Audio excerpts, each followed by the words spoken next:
Gimana sih? Dekat bar. Oh, udah. Coba ya aku tes ini ya. Ada langsung aja lah. Gak usah tes saya. Assalamualaikum. Assalamualaikum warahmatullahi wabarakatuh. Kami dari kelompok 4 Katanya nampak itu. BTM Center A kelas Ah, IFB pagi akan Bar, kok nge-mute, Bar? mempresentasikan hasil dari presentasi. Assalamualaikum warahmatullahi wabarakatuh. Kami dari kelompok 4 Batam Center A kelas IF 1B pagi akan mempresentasikan Baik, hasil PBL Bar, kami kok nge-mute? Dia udah ngomong.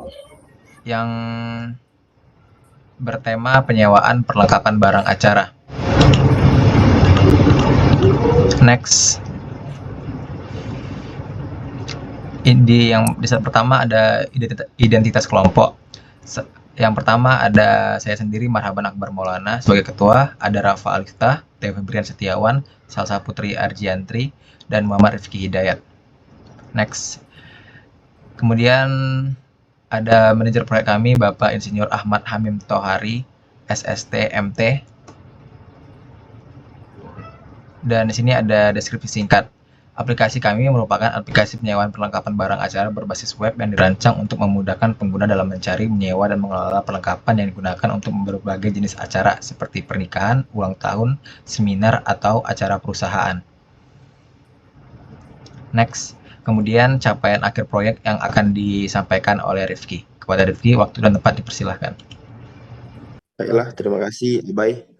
Sekarang saya akan menjelaskan apa yang telah kami capai selama akhir ini. Yaitu yang pertama, implementasi aplikasi beserta fitur. Yang kedua, implementasi basis data. Yang ketiga, pengujian aplikasi. Dan yang keempat, laporan akhir PBL. Jadi fitur-fitur apa saja yang sudah berfungsi pada website kami, yaitu yang pertama ada fitur registrasi, yaitu dengan cara memasukkan username, email, nomor telepon, alamat, konfirmasi, password, dan juga konfirmasi password. Setelah melakukan registrasi di slide sebelumnya, kita akan ditampilkan dengan halaman masuk, itu dengan cara memasukkan username dan juga password. Sekarang ada fitur data barang.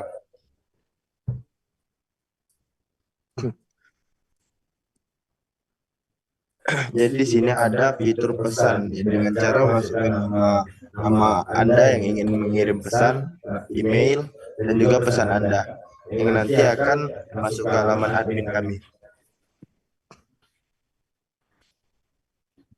Sekarang ada fitur edit profil dan juga ubah password.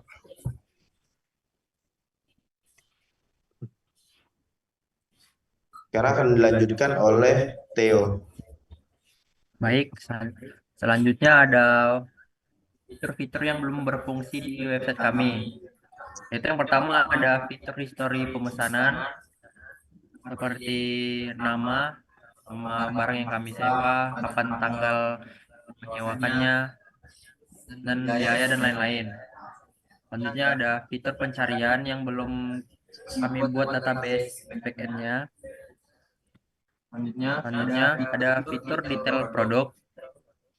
Lalu ada fitur pemesanan penyewaan yang bisa kita atur durasinya, kapan sewanya. Selanjutnya ada fitur edit foto profil. Dan yang terakhir ada fitur keranjang. Selanjutnya akan dibacakan oleh Rafa Alifta. Oke, baik. Terima kasih, Theo. Nah, jadi dari yang telah dijabarkan oleh rekan kami sebelumnya, itu dapat diketahui ya, fitur yang sudah berfungsi dan yang belum berfungsinya. Nah, fitur yang sudah berfungsi itu dari sisi penyewa itu sudah ada fitur registrasi, login, data barang, pesan, kelola profil, dan logout. Nah, fitur yang sudah berfungsi dari sisi pemilik ini sudah fitur registrasi dan login, dashboard, dan juga fitur curut produk. Nah, lanjut ke fitur yang belum berfungsi itu dari sisi penyewa, itu ada fitur keranjang, fitur search, transaksi pemesanan, histori pemesanan, dan juga edit foto profil. Nah, selanjutnya itu fitur yang belum berfungsi dari sisi pemilik itu fitur dashboard, transaksi, dan histori pemesanan. Nah, selanjutnya yaitu histori pelaksanaan proyek. Nah, itu dimulai dari planning. Nah, planning yang pertama itu kami mulai membuat perencanaan pengerjaan PBL dan pembagian tugas dan juga mendokumentasikan rencana kerja. Nah, ini prosesnya mencapai di 3%. Nah, lanjut di planning kedua, itu kami mempresentasikan rencana kerja. Dan dari itu juga kami mendapatkan feedback dari Manpro. Nah, ini progresnya itu mencapai di 5%. Nah, selanjutnya ini masuk ke analisis. Itu kami menganalisis kebutuhan, itu menerjemahkan kebutuhan fungsional dan non-fungsional, lalu menganalisis tahap pemetaan objektif aplikasi dan proses bisnis, dan juga membuat flowchart aplikasi dan rancangan tampilan aplikasi. Nah, itu progresnya mencapai di 20%. Nah, selanjutnya itu mulai mendesain. Itu kami mulai mendesain tampilan aplikasi, membuat ERD, use case, dan juga menyusun laporan. Itu progresnya mencapai di 35%. Nah, lanjut ini masih di desain. Ini kami melakukan revisi terhadap tampilan web yang sebelumnya diarahkan oleh Manpro. Nah, ini progresnya itu mencapai di 40%. Oke, selanjutnya itu kami mulai implementasi. Di sini kami mulai membuat beberapa tampilan web dari sisi customer. Nah, tampilannya itu halaman login, registrasi, beranda. Ini progresnya mencapai di 50%. Oke, lanjut. Nah, selanjutnya ini masih diimplementasi. Itu kami melanjutkan membuat tampilan dari sisi customer. Itu berupa halaman belanja, tentang, dan kontak.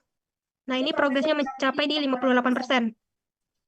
Nah, di implementasi selanjutnya itu kami membuat tampilan sisi customer lagi. Itu berupa profil dan juga keranjang.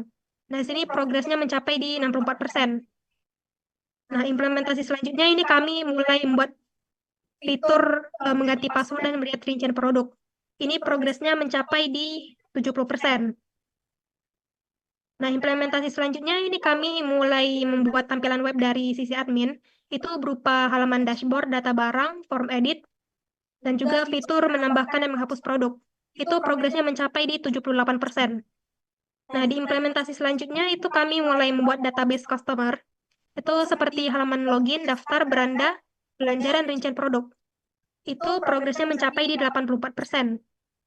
Nah, implementasi terakhir ini kami mulai membuat database dari sisi admin dan fitur menambah produk dan juga produknya itu tampil di halaman beranda. Nah, progresnya itu berhenti di 92%. Oke, sekian dari saya serahkan kepada Salsa. Baik, terima kasih Rafa. Selanjutnya ada pembagian kerja dengan Marhaban sebagai ketua dan mengerjakan bagian front end. Lalu ada Theo sebagai anggota mengerjakan bagian front end juga. Lalu ada Rafa Lifta sebagai anggota mengerjakan bagian front end dan UI UX. Dan selanjutnya ada Salsa sebagai anggota mengerjakan bagian front end dan UI UX juga. Selanjutnya ada Muhammad Rifki sebagai ketua, yaitu mengerjakan front end, back end, dan UI UX. Refleksi kelompok yang berisi kendala ataupun masalah yang ada dalam kelompok. Yang pertama, kurangnya komunikasi dalam tim sehingga membuat tim kurang kompak dalam membuat proyek PBL. Yang kedua, kesulitan secara teknis, yaitu kurangnya pengalaman dalam pembuatan web. Yang ketiga, manajemen waktu yang kurang optimal sehingga kurangnya kesempurnaan dari segi fitur. Selanjutnya, evaluasi kelompok. Diharapkan kelompok meningkatkan lagi dalam hal komunikasi dalam tim dengan cara bangun kepercayaan antar tim. Yang kedua, meningkatkan kompetensi teknis. Yang ketiga, melakukan pengelolaan waktu yang lebih baik lagi dengan cara menyusun jadwal yang lebih detail. Untuk evaluasi menyeluruhnya, diharapkan kelompok ini dapat belajar dari pengalaman dan meningkatkan kinerja di kelompok selanjutnya. Terima kasih, saya balikan kepada Marhaban. Terima kasih Salsa atas evaluasinya. Sekian dari presentasi kelompok kami. Mohon maaf bila ada kesalahan maupun kekurangan. Saya tutup. Wassalamualaikum warahmatullahi wabarakatuh.